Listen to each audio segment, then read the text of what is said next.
So, what do I think happens after we die? Well, honestly, nothing. The answer to this question was consistent across all three of my recorded answers, but from myself and from my two interviewees.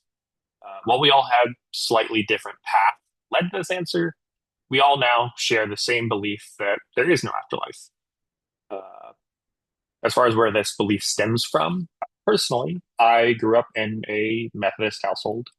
And while we didn't talk about the afterlife often, I personally lived in accordance with Pascal's wager, as discussed in Dr. Hernandez's class on September 19th. So I went with the safest of the four available options under that framework, that being the belief in God and the eternal joy which it brings. However, in my late teens, I began to question those beliefs and recognize the problem of living by Pascal's wager as I was reading it through the afterlife through the lens of religious exclusivism,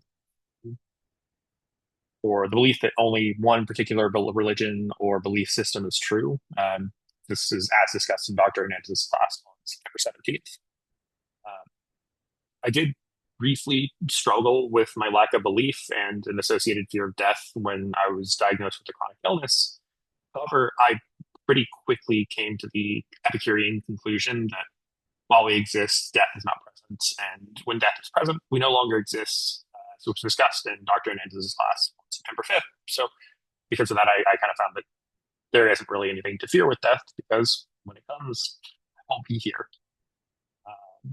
Now, because I don't have any kind of belief in an afterlife, I also don't feel the need for any kind of specific preparation method for my body.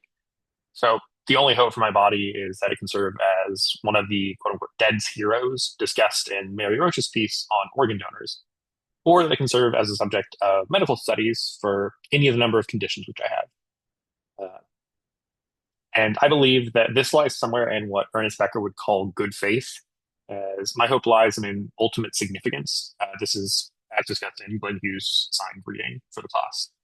Uh, and I don't think that this is an ultimate significance in the religious or political sense, but in a better understanding of science and medicine for all of mankind.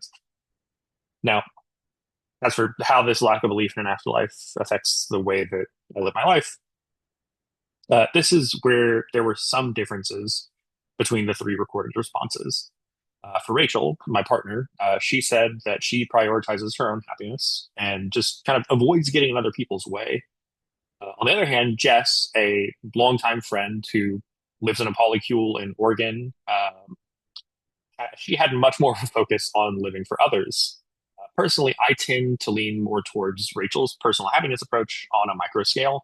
However, in a macro sense, I would say that I'm ultimately living for others, both through the hope that my body is used for medical research and in my own research in the field of disability studies. And as for what choices we make that are directly or indirectly connected to our afterlife beliefs, uh, I'm going to go ahead and use Tim Urban's three just pieces of advice to live by, which is that living in the same place as the people you love matters, priorities matter, and quality time matters.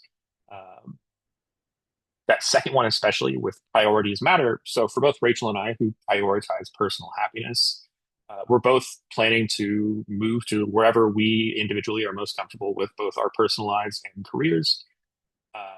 Jess, on the other hand, whose priorities lie in those the first and third parts of that list, with living in the same place as people you love and having quality time with them.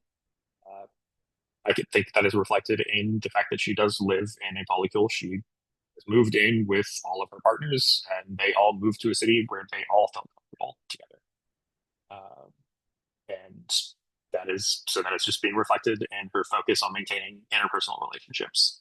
And ultimately, I think that these two answers, this answer to this second question, really reflects the reality that even those with similar beliefs express those beliefs in ways unique to each and every individual.